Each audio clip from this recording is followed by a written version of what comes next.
അനുഗ്രഹിക്കപ്പെട്ട നല്ല സമയത്തിനായി ഞാൻ ദൈവത്തെ സ്തുതിക്കുന്നു, സ്തോത്രം ചെയ്യുന്നു. ദൈവവചനം ശ്രവിച്ചുകൊണ്ടിരിക്കുന്ന എല്ലാ ദൈവമക്കൾക്കും വീണ്ടും വരാമെന്നരുളി ചെയ്തവനായ കർത്താവായ യേശു ക്രിസ്തുവിൻ്റെ ധന്യനാമത്തിൽ ഞാൻ എൻ്റെ സ്നേഹവന്ദനം അറിയിക്കുന്നു. ഇന്നത്തെ അല്പസമയത്തെ ചിന്തയ്ക്കായി 71 സങ്കീർത്തനം 5 വാക്യം നമുക്ക് വായിക്കാം. യഹോവയായ കർത്താവേ, നീ എൻ്റെ പ്രത്യാശയാകുന്നു, ബാല്യം മുതൽ നീ എൻ്റെ ആശ്രയം തന്നെ. അനുഗ്രഹിക്കപ്പെട്ട ഒരു വേദവാക്യമാണ് നാം കേട്ടത്. 71 സങ്കീർത്തനം ദാവീദാണ് എഴുതിയതെന്ന് പറയപ്പെടുന്നു. പ്രായമായ ഒരാളുടെ പ്രാർത്ഥനയാണിതെന്ന് പറയുന്നതിൽ തെറ്റില്ല. ദൈവം തൻ്റെ ജീവിതത്തിൽ ചെയ്തിട്ടുള്ള നന്മകളാണ് ദൈവത്തിൽ ആശ്രയിക്കുവാനായി ഇദ്ദേഹത്തിൻ്റെ വിശ്വാസത്തെ ശക്തിപ്പെടുത്തുന്നതെന്ന് 1 ശമൂവേൽ 17 അധ്യായം 33 വാക്യം വായിച്ചാൽ നമുക്ക് മനസ്സിലാക്കുവാൻ സാധിക്കും. ശൗൽ ദാവീദിനോട്, ഈ ഫിലിസ്തീനോട് ചെന്ന് അംഗം പൊരുതുവാൻ നിനക്ക് പ്രാപ്തിയില്ല, നീ ബാലകനത്രേ, അവനോ ബാല്യം മുതൽ യോദ്ധാവാകുന്നു എന്ന് പറഞ്ഞു. ദാവീദ് ശൗലിനോട് പറഞ്ഞത്, അടിയന്നപ്പൻ്റെ ആടുകളെ നോക്കിക്കൊണ്ടിരിക്കുമ്പോൾ ഒരിക്കൽ ഒരു സിംഹവും ഒരു കരടിയും വന്ന് കൂട്ടത്തിൽ നിന്നും മാട്ടിൻകുട്ടിയെ പിടിച്ചു. ഞാൻ പിന്തുടർന്ന് അതിനെ അടിച്ച് അതിൻ്റെ വായിൽ നിന്നും മാട്ടിൻകുട്ടിയെ വിടുവിച്ചു. അത് എൻ്റെ നേരെ വന്നപ്പോൾ ഞാൻ അതിൻ്റെ താടിക്ക് പിടിച്ച് അടിച്ചു കൊന്നു. ഇങ്ങനെ അടിയൻ സിംഹത്തെയും കരടിയെയും കൊന്നു. ഈ അഗ്രചർമ്മിയായ ഫിലിസ്ത്യൻ ജീവനുള്ള ദൈവത്തിൻ്റെ സൈന്യത്തെ നിന്ദിച്ചിരിക്കൊണ്ട് അവനും അവയിലൊന്നിനെ പോലെ ആകും. നീ ബാലകൻ ആകുന്നു എന്ന് പറഞ്ഞ ശൗലിനുള്ള ചുട്ട മറുപടിയാണ് ദാവീദ് കൊടുത്തത്. ബാലനാണെങ്കിലും ആ പ്രായത്തിലും ദൈവകരങ്ങളിൽ ഉപയോഗിക്കപ്പെടുകയും ദൈവത്തെ അടുത്തറിയുകയും ദൈവത്തിൽ ആശ്രയിക്കുകയും ചെയ്യുന്നവനായിരുന്നു ദാവീദ്. ഒരിക്കലൊരു സിംഹവും ഒരിക്കലൊരു കരടിയും എന്ന പ്രയോഗത്തിൽ സിംഹവും കരടിയും ഒരുമിച്ചല്ല വന്നതെന്ന് സൂചിപ്പിക്കുന്നു. ഒരിക്കൽ സിംഹം വന്നിട്ട് തനിക്ക് പ്രതിസന്ധി ഉണ്ടാക്കിയതുപോലുള്ള സ്ഥലത്താണ് അവൻ വീണ്ടും ആടിനെ തീറ്റുവാൻ ചെന്നത്. പ്രതിസന്ധികൾ ഉണ്ടാകുമെന്നതുകൊണ്ട് പേടിച്ച് ഓടി ഒളിക്കുന്നവനല്ലായിരുന്നു ആ ബാലൻ. അതിന് കാരണം അവൻ ആരെയാണ് ആശ്രയിക്കുന്നതെന്ന് അവൻ അറിയാമായിരുന്നു. നാം പ്രതിസന്ധി ഉണ്ടാകുമ്പോൾ ദൈവത്തോട് പ്രാർത്ഥിക്കാറുണ്ട്. അത് ദൈവത്തെ ആശ്രയിക്കുന്നതാണെന്ന് പറയുവാൻ സാധിക്കുകയില്ല. എൻ്റെ വ്യക്തിപരമായ അഭിപ്രായം ഞാനിവിടെ സൂചിപ്പിച്ചു എന്ന് മാത്രം. നാം ദൈവത്തിൽ ആശ്രയിക്കുന്ന വ്യക്തിയാണെങ്കിൽ നിശ്ചയമായും പ്രതിസന്ധി ഉണ്ടെങ്കിലും ഇല്ലെങ്കിലും എപ്പോഴും നാം ദൈവവുമായി ഉല്ലസിക്കുവാൻ സമയം കണ്ടെത്തും. ആടിനെ തീറ്റുന്നതിനായി വനത്തിൽ പോകുമ്പോൾ കിന്നരം എന്തിനാണ് മകനെ എന്ന് ദാവീദിൻ്റെ മാതാപിതാക്കൾ ചോദിച്ചു കാണുമോ എന്ന് നമുക്കറിയില്ല. എന്നാൽ കിന്നരം കയ്യിലുണ്ടെങ്കിൽ ശരിയായി ആടിനെ തീറ്റുവാൻ കഴിയുകയില്ല എന്ന അഭിപ്രായം അവൻ്റെ മൂത്ത ജ്യേഷ്ഠന്മാർക്കുണ്ടാകുവാൻ സാധ്യതയുണ്ട്. ദാവീദിനോട് ആരെങ്കിലും അതിനെപ്പറ്റി ചോദിച്ചാൽ അവൻ പറയുവാൻ സാധ്യതയുള്ള ഉത്തരം ഇപ്രകാരം ആയിരിക്കുവാനാണ് സാധ്യത: ഞാൻ എൻ്റെ ദൈവത്തിൽ ആശ്രയിക്കുന്നു എന്നായിരിക്കുവാനാണ് സാധ്യത. ദൈവത്തിൽ ആശ്രയിക്കുന്നവൻ്റെ കിളിവാതിൽ ജെറുസലേമിന് നേരെ തുറന്നിരിക്കും. ഏത് സിംഹക്കുഴിയിലിടുമെന്ന് പറഞ്ഞാലും ദാനിയേലിൻ്റെ പ്രാർത്ഥന മുടക്കുവാൻ ആർക്കും കഴിയുകയില്ല. ദൈവത്തിൽ ആശ്രയിക്കുന്നവൻ തന്നെത്താൻ അശുദ്ധനാകുവാൻ സമ്മതിക്കുകയില്ല. കാരണം തന്നെത്താൻ അശുദ്ധനായാൽ അവന് ദൈവ സാന്നിധ്യം നഷ്ടപ്പെടുമെന്ന യാഥാർത്ഥ്യം അവൻ തിരിച്ചറിഞ്ഞിട്ടുണ്ട്.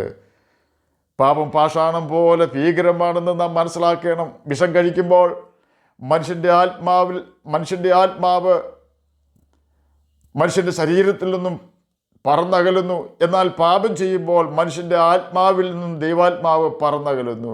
ആ യാഥാർത്ഥ്യം അറിയാവുന്ന ജോസഫും ദാനിയേലും ചന്ദ്രക്കും മേശക്കും അബേദനഗോവും വ്യഭിചാരം ചെയ്യുകയോ രാജഭോജനവും രാജവീഞ്ഞും ഉപയോഗിക്കുകയോ രാജാവ് നിർത്തിയ സ്വർണ്ണ വിഗ്രഹത്തിൻ്റെ മുമ്പിൽ തല വണക്കുകയോ ചെയ്യുകയില്ല. എന്നതുപോലെ തന്നെ ദൈവത്തിൽ ആശ്രയിക്കുന്ന ദാവീദിന് കിന്നരം ഉപേക്ഷിക്കുവാൻ കഴിയുകയില്ല.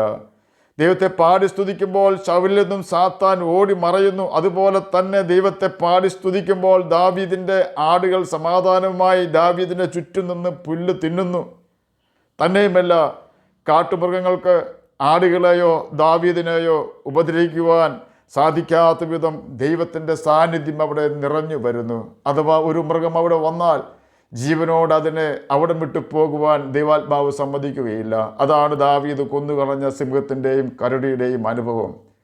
എന്നെ കേൾക്കുന്ന പ്രിയ ദൈവമകനെ, ദൈവമകളെ, നാം ഇതുവരെ കേട്ടുകൊണ്ടിരുന്നത് ദൈവത്തിൽ ബാല്യം മുതൽ ആശ്രയിക്കുന്ന ദാവീദിനെ കുറിച്ചായിരുന്നുവല്ലോ.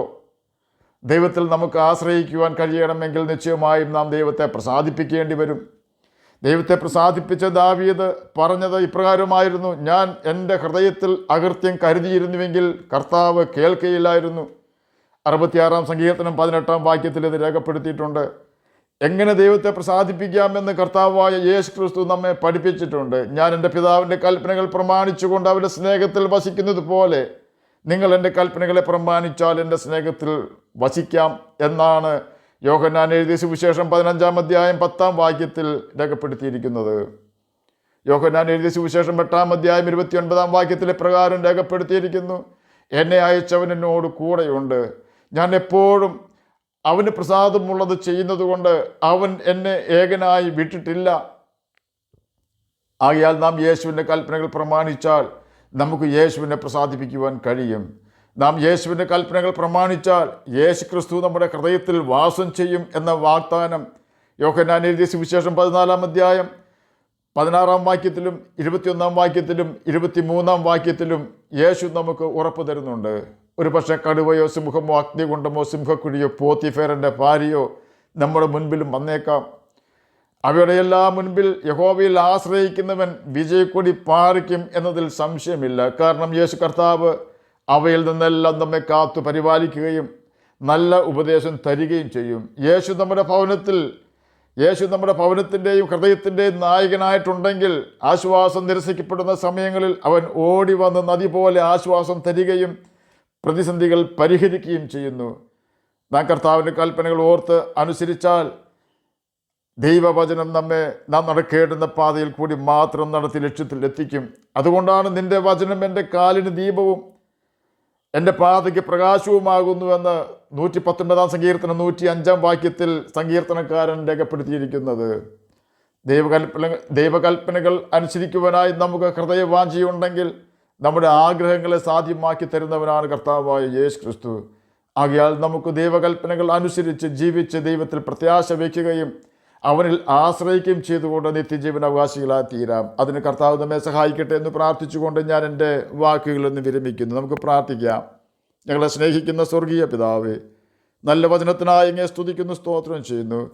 എന്നെ കേൾക്കുന്ന ഏതെങ്കിലും പ്രിയപ്പെട്ടവർ സമാധാനമില്ലാത്തവരായിരിക്കുന്നുവെങ്കിൽ അങ്ങ് അവർക്ക് സമാധാനം കൊടുത്ത് അവരുടെ വ്യസനം മാറ്റി കൊടുക്കണമെന്ന് അടിയൻ പ്രാർത്ഥിക്കുന്നു.